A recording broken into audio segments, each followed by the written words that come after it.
ఈ ప్రపంచంలో మనిషి శాశ్వతం కాని డబ్బుకు ఇచ్చే విలువ శాశ్వతంగా నిలిచిపోయే ప్రేమకు, ఆప్యాయతకు, మానవత్వానికి, మంచితనానికి అసలు ఇవ్వడమే లేదు. ప్రతి విషయాన్ని డబ్బుతోనే ముడిపెట్టేసుకుంటున్నాడు. డబ్బు ముందు ప్రతి విషయం తుచ్చమైనదిగానే అగుపించేస్తుంది తనకి. బంధాలు, బంధుత్వాలు, తోబుట్టువులు అనేవి రోజు రోజుకు మర్చిపోతున్నాడు. దాని విలువ ఏంటో గుర్తించలేక గుడ్డిగా బ్రతికేస్తున్నాడు. ఒక 10-20 సంవత్సరాలు వెనక్కి వెళ్ళి చూస్తే ఇంటి నిండా కుటుంబ సభ్యులు ఉండేవారు. ఒకే తండ్రికి 4-5 కొడుకులు, కోడళ్ళు, మనమలు, మనమరాళ్ళతో ఇల్లంతా సందడిగా ఉండేది. ఏ అన్నకు కష్టం వచ్చినా తమ్ముడు వెన్నుదన్నుగా ఉండేవాడు. ఏ తమ్ముడికి బాధ వచ్చినా కన్నీళ్లు తుడవడానికి అన్నయ్య వెన్నంటి ఉండేవాడు. అన్నకు కుడి భుజంగా తమ్ముడు, తమ్ముడికి అండగా అన్న ఉండేవాడు.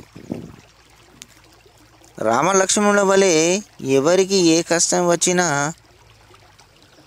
మానసిక, శారీరక ధైర్యాన్ని ఇచ్చుకునేవారు ఒకరికొకరు. ఇప్పుడు చిన్న విషయాలకే అన్నదమ్ముల మధ్య అగ్గి రాజుకుంటోంది. అవసరం లేని విషయాలతో అల్లర్లు సృష్టించుకుంటున్నారు. బయటి శత్రువుల కంటే అన్నదమ్ముల మధ్యన ఉన్న శత్రుత్వంతోనే నష్టాలు ఎక్కువ ఉంటున్నాయి. ఇద్దరు వేరే వేరే చోట్లలో ఉన్నా కూడా ఒకరిపైన ఒకరికి కసి, ద్వేషం, పగ, ప్రతీకారాలు పెరిగిపోతూనే ఉన్నాయి. అవి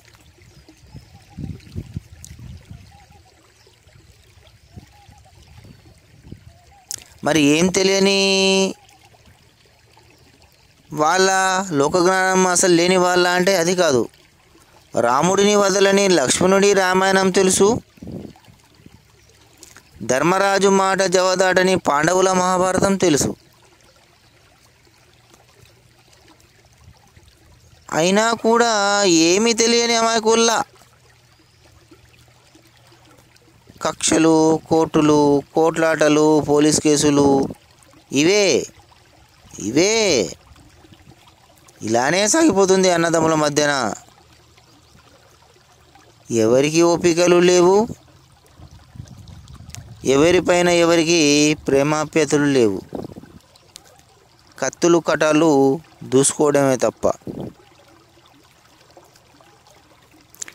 దేశే దేశే కలత్రాణి, దేశే దేశే చ బాణదః, తం తు దేశం న పశ్యామి, యాత్ర భ్రాత సహోదరః.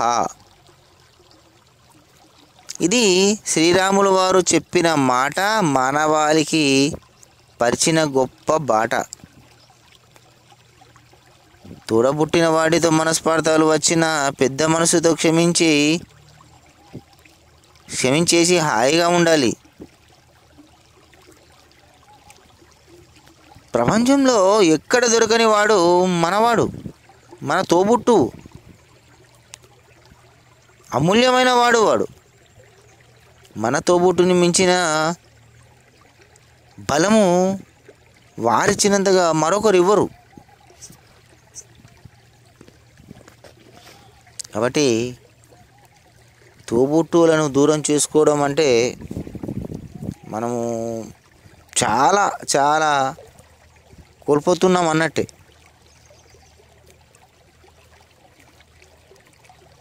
బయట వాళ్ళు ఒక్కోసారి తోబుట్టువుల కంటే ఎక్కువ కనబడతారు. ఉండొచ్చు, ఉండకపోనని కాదు, కానీ ఒకటే తల్లిదండ్రులకు పుట్టిన అన్నదమ్ముల మధ్య ఉన్న బలాబలాలు ప్రేమాప్యాయతలు వేరే వ్యక్తుల నుండి మనం పొందలేం. మనం ఆలోచించే విధానంలోనే ఉంటుంది అంతా. కొందరు అంటారు, నా అన్న కంటే నా తమ్ముడు కంటే నాకు బయట వాళ్ళే మంచిగా చూసుకుంటున్నారు. అది ఎంతవరకు వాస్తవం అన్నది మనకు తర్వాత అయితే తెలుస్తుంది. కాబట్టి అవన్నీ నాకైతే అనిపిస్తుంది అదంతా పనికిరానివే. ఒకటే తల్లిదండ్రులు పుట్టిన అన్నదమ్ముల మధ్య ఉన్న ప్రేమాప్యాయతలు, కోపతాపాలు, బాంధవ్యాలు వేరే వాళ్ళ దగ్గర నుంచి మనం పొందలేము, అందించలేము కూడా. ఎవరి వల్ల ఎవరికి కోపతాపాలు వచ్చినా ఇంకొకరు పెద్ద మనసుతో క్షమించేసి గుండెలను హత్తుకోవాలి, కానీ విడిపోవడానికి మాత్రము, దూరం ఉండడానికి మాత్రము ఆలోచన చేయొద్దు.